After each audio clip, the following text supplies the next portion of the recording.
Buenas tardes, queridos televidentes, bienvenidos nuevamente a Notitiriteros. El día de hoy, en nuestro segundo episodio del especial sobre el demonio de la teoría, tenemos una noticia de última hora. Estimado público, lamentamos tener que decirlo con tanta crudeza, pero el autor ha muerto. Nos encontramos en el epicentro de la noticia con la viuda del autor. Nuestras más sinceras condolencias, viuda.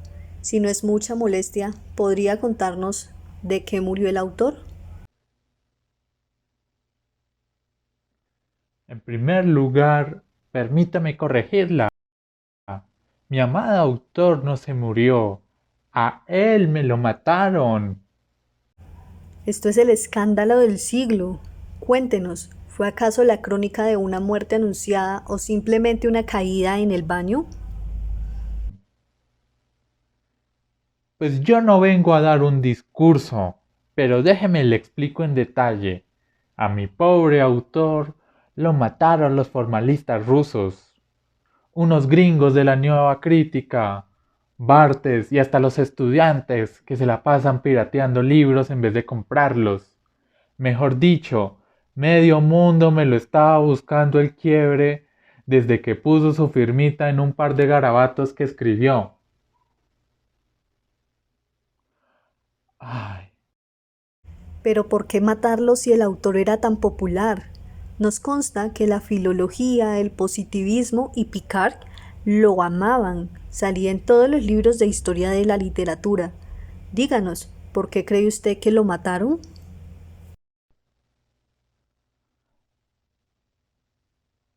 ah, por su intención, por su biografía, por su contexto. Lo más triste es que casi todas esas cosas estaban fuera de su control.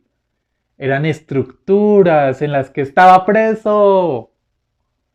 ¿Cómo él iba a controlar el lugar donde nació, o el liceo en el que estudió, o la atmósfera del cafetín horroroso en el que escribió sus primeras obras? Y ni qué decir de que le haya tocado un momento histórico y social que tenía tanta literariedad. Imagínense, los trenes cargaban por igual a los muertos y a los que iban a morir. ¿Quién no querría escribir sobre eso? Ni su biografía ni su contexto eran su culpa, ni siquiera su intención.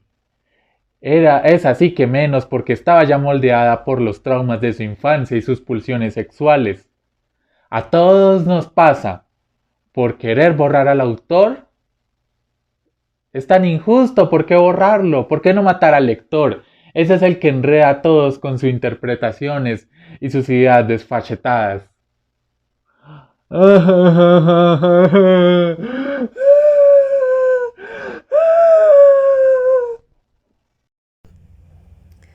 Por favor, no se exalte, viuda. Dejemos el capítulo de lector para otra entrevista. Esta solo llega hasta el capítulo 3 de Compagnon.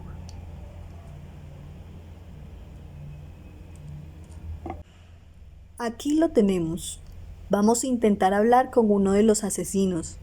A ver, señora crítica literaria, ¿por qué mató al autor? ¿Qué importa quién habla? Solo yo me enorgullezco de haber llevado esa pregunta de Beckett a su única respuesta posible.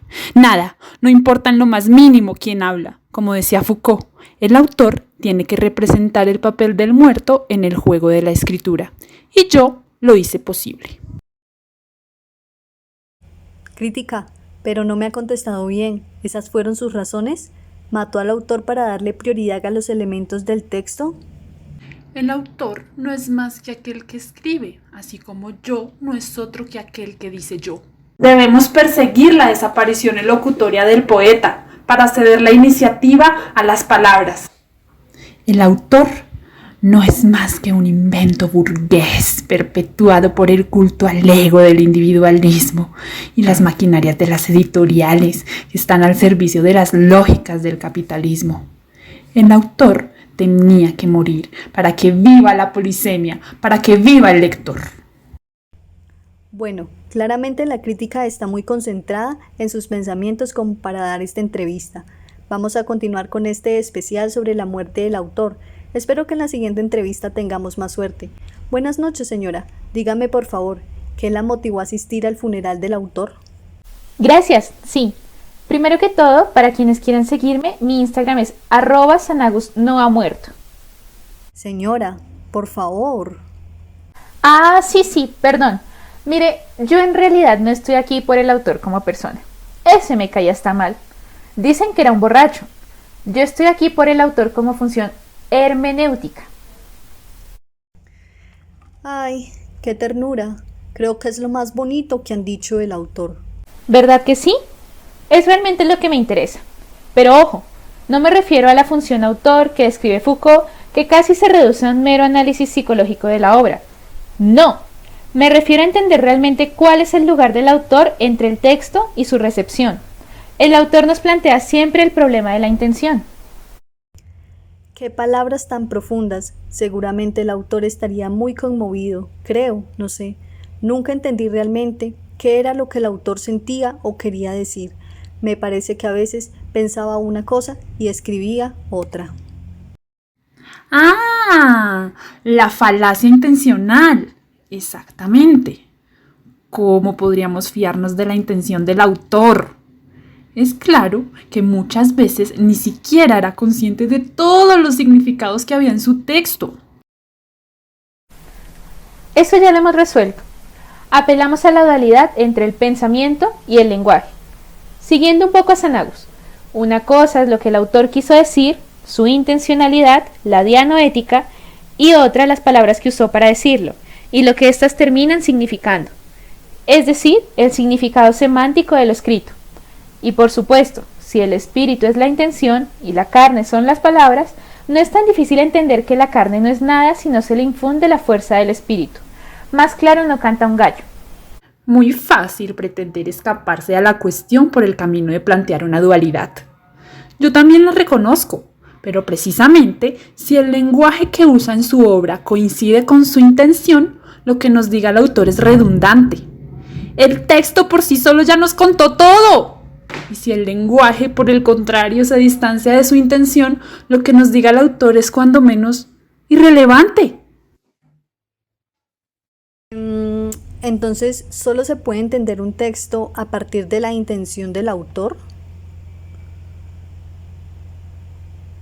Definitivamente. Así mismito lo dijo Picard. De ninguna manera. ¿Qué es esto? ¿El funeral del autor o el rescate de la filología histórica?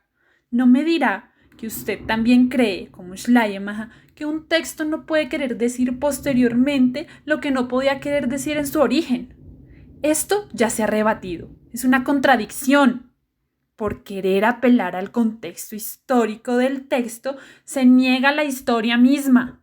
¿Qué sigue? ¿Usar los círculos hermenéuticos de Schleiermacher? Buscar la intención del autor en una especie de análisis de la obra que confronta el todo versus sus partes para llegar a la reconstrucción mágica y la intención original. Eso, amiga, es solo un poco más que usar la empatía adivinatoria, tal como lo señaló Compañón. Además, ya Heidegger había denunciado la imposibilidad de esa empatía histórica. Nuestra preconcepción inseparable de nuestra existencia o de nuestro ser ahí nos impide escapar de nuestra propia situación histórica para comprender al otro. No se trata de un círculo hermenéutico, es solo un círculo vicioso. El autor ha muerto. No hay razón para pedirle a un muerto que nos diga lo que su texto quiere decirnos hoy. Él solo lo escribió, pero fue sobrepasado por su creación, como decía Barthes. El autor y la obra no son más que el punto de partida de un análisis cuyo horizonte es un lenguaje. Schleiermacher, Compañón, Heidegger, Barthes. Parece que usted no puede hablar sin citar a algún autor, querida crítica literaria. Sus palabras dicen otra cosa, pero yo creo que a usted sí le importa mucho quién habla. Y por otra parte, desdeña los círculos hermenéuticos. Está bien, puede que eso no haya resultado tan bien. Pasemos entonces a los pasajes paralelos. No negará usted que es quizá uno de los métodos más usados en los estudios y las investigaciones literarias. ¿No cree que ir a buscar en otras obras del autor pasajes que nos permitan entender la obra inicial que estamos analizando no es al final ir en pro de la intención del autor? ¿Qué es si no? ¿No citamos a Santo Tomás de Aquino constantemente? No hay nada que sea transmitido de manera oculta en un lugar de la Sagrada Escritura que no sea expuesto en otra parte de manera manifiesta. Y eso que es un autor divino, que escaparía a nuestra inteligibilidad, o cuando menos un autor colectivo. Y sin embargo, la angustiante búsqueda del lector de una Biblia por entender qué quería decirle su autor no puede ser más ilustrativa. ¿Qué son los estudios bíblicos si no es eso? No, el autor no ha muerto. Por el contrario, es él quien ilumina los pasajes sombríos del texto que intentamos comprender. Solo su voz, traída desde otros pasajes de la totalidad de su obra, nos puede dar la certeza de que la interpretación que estamos haciendo es correcta. Lo demás es especulación, chisme del lector. Ese golpe bajo de los pasajes paralelos no me lo esperaba. Es verdad, ningún crítico renuncia a una hipótesis mínima sobre la intención del autor, como coherencia textual o como contradicción que se resuelve en otro nivel más elevado, más profundo de coherencia. Pero la potencia de ese método de los pasajes paralelos también ha sido reevaluada. El paralelismo verbal es un indicio, una probabilidad, pero por supuesto nunca una prueba. La palabra no tiene necesariamente el mismo sentido en dos pasajes paralelos. Cuénteme, estimada alegoría, ¿su amadísimo autor usó los mismos sentidos en todas sus obras? En las tardías y en las más juveniles, ¿nunca cambió? Todo lo que escribió fue premeditado, más allá de la intención, para que el sentido de sus palabras coincidiera con aquel que tenía en sus obras anteriores. En verdad que lo que usted nos propone es una empresa imposible. Ni siquiera el autor era consciente de su propia intención. Sí, pero aún así, usted, señora, no logra escaparse de su búsqueda, como ya lo aceptó. Interesante, muy interesante, estimado público, todo lo que ha suscitado a raíz de la muerte del autor. Me gustaría saber qué habría pensado él de todo esto. Gracias a nuestras invitadas y para cerrar, quisimos traer a un personaje muy particular, la autora.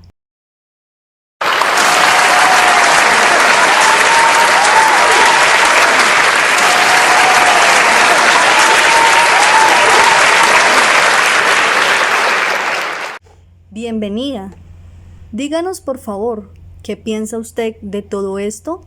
¿Qué piensa de la muerte del autor? Pues, lo primero que pienso es que todos los autores nombrados en esta entrevista y el autor mismo son hombres. Curioso, ¿verdad? Pero usted me invitó porque soy mujer y muchas personas me leen porque soy mujer, así como otras buscan autores locales porque están cansadas de visiones ajenas a su realidad. Entonces no creo que el autor deba morir, pero con certeza le digo que la autora no puede morir. Y tampoco puede morir quien escriba sobre la experiencia de ser latinoamericano o migrante o trans. No podemos ser sacrificados en los altares del objetivismo. Nuestras voces apenas empiezan a oír desde hace unos años y traemos múltiples intenciones, lenguajes conscientes e inconscientes. No le tenemos miedo a eso. Muchos solo queremos que se reconozca nuestra existencia. ¿Cómo vamos a morir tan pronto? La discusión sobre la muerte del autor no puede quedarse en un diálogo entre hombres de literatura. Yo vengo a plantear no la relevancia absoluta del autor, sino lo que perdemos de riqueza interpretativa si no nos preguntamos, por lo menos, cuál es el lugar de enunciación de quien escribió este texto. Quizás individualmente, para el disfrute de la obra, no nos importa, pero como colectivo humano nos debería importar. Me gustaría terminar parafraseando una aproximación que sugiere Compañón frente a la controversia entre Barthes, la intención del autor no importa para nada, y Picard, la intención del autor es lo único que importa. Podemos aspirar a la comprensión del texto sin matar al autor y sin escudriñar cada momento de su vida. Podemos aspirar a encontrar en la obra aquello que dice con respecto a su propio contexto de origen, lingüístico, histórico, cultural. Y mejor aún, podemos encontrar en el texto, aún en los más antiguos, aquello que dice con referencia a nuestro propio contexto como lectores hoy. ¿No es maravilloso que algo que escribes pueda tener esa fuerza? Claro que sí, es maravilloso. Creo que ha sido todo por hoy, estimado público. Yo no entendí si finalmente el finado murió o no, pero en fin, muchas gracias por su atención.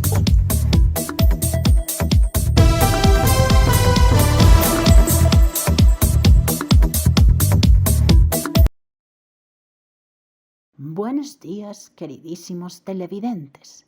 Bienvenidos al gran final de nuestro especial sobre el demonio de la teoría. Para cerrar con broche de oro y después del escándalo de nuestro anterior programa, tenemos nuevamente como invitado al señor Compañón.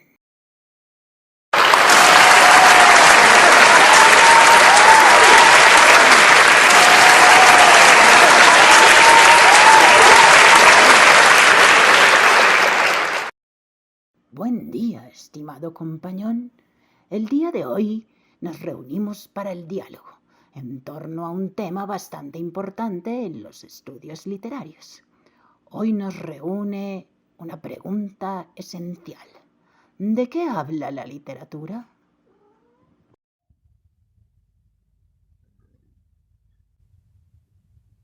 Es una pregunta que nos puede llevar por una serie de reflexiones interesantes que tienen como punto de partida el concepto de la mímesis de Aristóteles. La mímesis es un concepto introducido por Aristóteles a la crítica literaria que normalmente es traducido como representación o imitación. Sin embargo, estas definiciones no son exactas y suscitan problemas mucho más complejos. De acuerdo.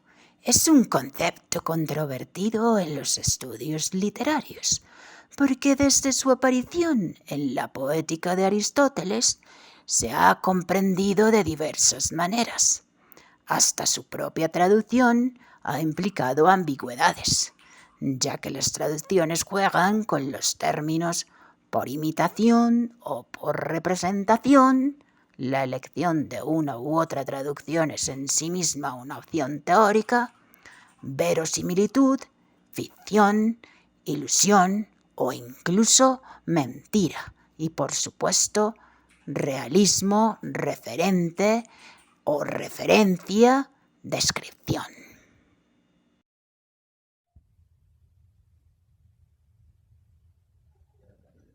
Pero la mímesis ha sido replanteada por la teoría literaria, que ha insistido sobre la autonomía de la literatura en relación con la realidad, con el referente, con el mundo, y ha sostenido la tesis del primado de la forma sobre el fondo, de la expresión sobre el contenido, del significante sobre el significado, de la significación sobre la representación o incluso de la semiosis sobre la mímesis. Frente a esto, también está la cuestión de que la literatura puede entenderse a sí misma, que ella no habla más sino de ella misma, o de buscar las referencias reales de las obras literarias como si en la correspondencia con lo real se hallara lo importante de la literatura. Entonces, esto me lleva a preguntar, ¿por qué leemos? ¿Por las referencias de la literatura a ella misma? ¿O es que el mundo de los libros ha anulado completamente el otro mundo y no salimos jamás de la biblioteca de Babel recogida en las ficciones de Borges? Hay entre todas tus memorias una que se ha perdido irreparablemente. No te verán bajar aquella fuente, ni el blanco sol, ni la amarilla luna. De la mímesis y la representación de la realidad, o la realidad como referente de la literatura, se ha hablado bastante. Si partimos de los planteamientos de Ferdinand de Saussure y Charles Sanders Peirce, el referente de la literatura no existe fuera del lenguaje, sino que éste es producido por el significado y éste, a su vez, depende de la interpretación. De este modo, el mundo siempre está interpretando porque la relación lingüística primaria tiene lugar en la representación, más allá de la relación entre la palabra y la cosa. Y a su vez, no hay relación entre texto y mundo. Pero siga, compañón. Otro autor es Jacobson, quien distinguía 6 factores que definían la comunicación, como también 6 funciones lingüísticas. Quiero hacer hincapié en 2, la función referencial y la función poética. La primera se preocupaba por el contexto del mensaje, lo real. ¿Qué es real? ¿Podrías definir real? Si te refieres a lo que puedes sentir, puedes oler, puedes probar y ver, real son simples señales eléctricas que interpreta tu cerebro. Mientras que la segunda se preocupaba por el mensaje en sí mismo. Su voz. Habla de nuevo, mi ángel de luz. Oh, Romeo, Romeo. Porque eres tú, Romeo. Niega a tu padre y rechaza tu nombre. O si no, júrame tu amor y ya nunca seré una Capuleto. La sigo escuchando, le hablo ya. Tu nombre es mi único enemigo. Aún serías tú si no fueras un Montesco.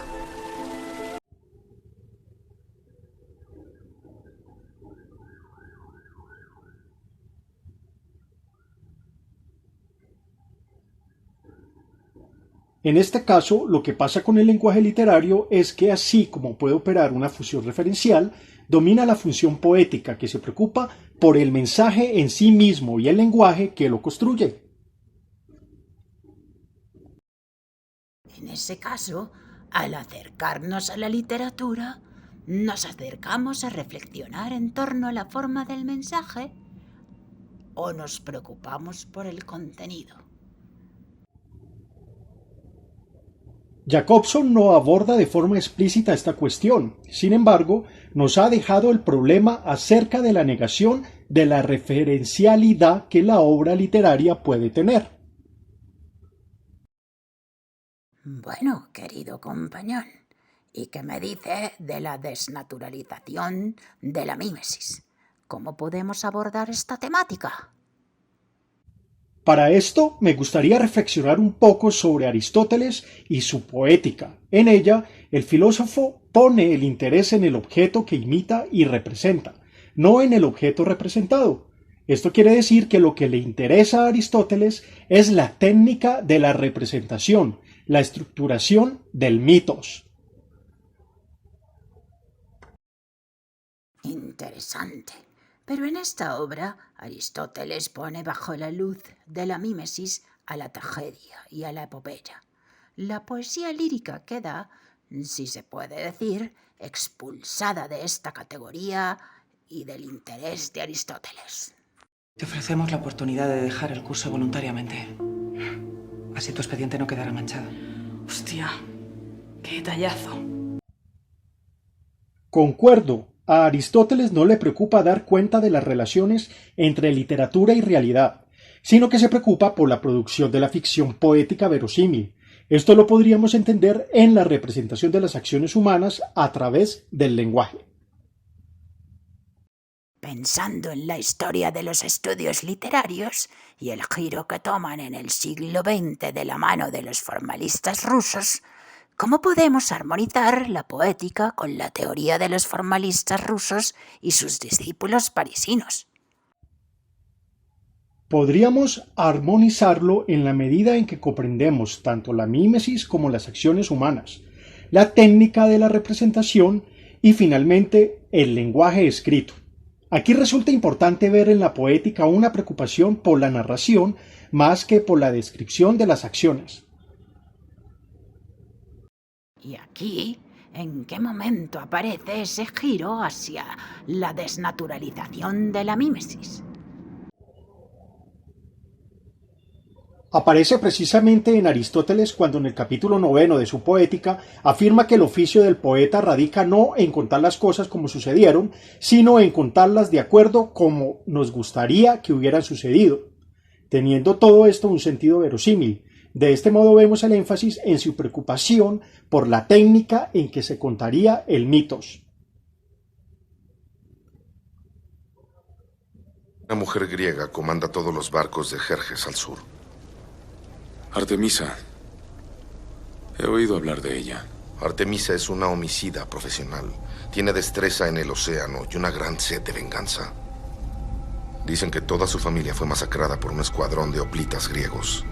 Cuando hablamos de lo verosímil, hablamos de una palabra griega, eikos, que se encuentra relacionada con otras, retórica y opinión, doxa. Lo verosímil es una serie de ideas organizadas de acuerdo con unas convenciones que permiten comprender el mensaje para decodificarlo como algo posible en el mundo. La doxa podríamos entenderla como el sentido común o el pensamiento que circula en una comunidad. De este modo, la mímesis sería una organización que se quiere representar para que sea entendida y leída por una comunidad. Esto luego lo podemos relacionar con ideología y cultura. Y esta lectura o relectura de la obra de Aristóteles de cara a otros autores del siglo XX, ¿cómo fue pensada? ¿Qué comentarios generó? Dígame, ¿es imprescindible que figure su nombre en el libro? Sí, porque lo he escrito yo. Sí, sin duda, pero ¿son mis memorias? Sí. Si usted no hubiese aparecido en mi vida, lo podría haber escrito yo misma. Es que si lo firmo yo sola, me parece que tendría más éxito. Abrantes es un nombre que tuvo días de gloria. En tanto que Balzac, ¿quién conoce a Balzac? Para Barthes, el texto realista, si quiere llamarse así, debería ser ejecutable en el escenario. Si no es posible esto, está por fuera de toda la relación de literatura y mundo. Y más bien, lo que encontramos, según Barthes, es una ilusión referencial que nos lleva a naturalizar esa ilusión. Esto lo logra el artista a través de una manipulación artística de signos que generan el efecto de lo real, término usado por el propio autor. De este modo, en lo que hemos discutido, encontramos dos reflexiones. Por un lado, una tradición aristotélica, humanista, clásica, realista, naturalista e incluso marxista. La literatura tiene como finalidad representar la realidad y lo hace de una forma bastante aceptable. Por otro lado, para la tradición moderna y la teoría literaria, la referencia es una ilusión, y la literatura no habla más que de la literatura. ¿Y usted? ¿Con cuál de estas teorías se queda, compañón? Yo pienso que es necesario salir de ese binarismo maniqueo y comprender que la literatura puede hablar de la literatura y a la vez hablar del mundo. ¿Y por qué camino podemos transitar hacia esa tesis que postula? Yo postulo a la mímesis como conocimiento, no copia, no réplica idéntica. Esta designa un conocimiento propio del hombre, la manera en que construye y habita el mundo, y para llegar a esta comprensión de la mímesis resulta clave analizar el concepto de reconocimiento. Esta palabra en griego se traduce como anagnórisis y puede definirse como pasar de la ignorancia al conocimiento. Un ejemplo literario de esto es cuando Edipo se entera de la verdad. Él, al igual que nosotros, asistimos al develamiento de una verdad. Escucha. El hombre al que busca sin descanso, con órdenes y amenazas, está aquí como extranjero. Y sin embargo es de Tebas. Pero de seguro no le alegrará tal descubrimiento, porque él, ciego y mendigo, a su vez emigrará a otros países también como extranjero, y como yo se convertirá en un mísero flautista. Se conocerá entonces que él es hermano y padre de sus hijos, que él es hijo y marido de su madre, que estuvo unido a la misma mujer que lo fue de su padre, y que él solo es el asesino de su padre. El reconocimiento del lector, más allá de la percepción de la estructura, está subordinado a la reorganización de esta última a fin de producir una coherencia temática e interpretativa. La disposición que presenta una obra debe ser verosímil, debe tener un orden lógico de los signos que el lector pueda reconocer y darle forma. El reconocimiento de ese orden, la decodificación del signo o el código generan un efecto en el lector. Se crea un vínculo entre obra y lector, y de este modo es posible que el lector organice los signos y perciba la ideología. el tema y diversos aspectos como la visión del mundo del autor. Me parece una visión interesante la que nos ha traído usted el día de hoy, compañón. Entre la relación de la literatura y la realidad podemos comprender la mímesis como conocimiento. A su vez, comprendemos la literatura como una forma artística construida por el lenguaje, que nos habla de sí misma y del mundo, permitiéndonos conocerlo.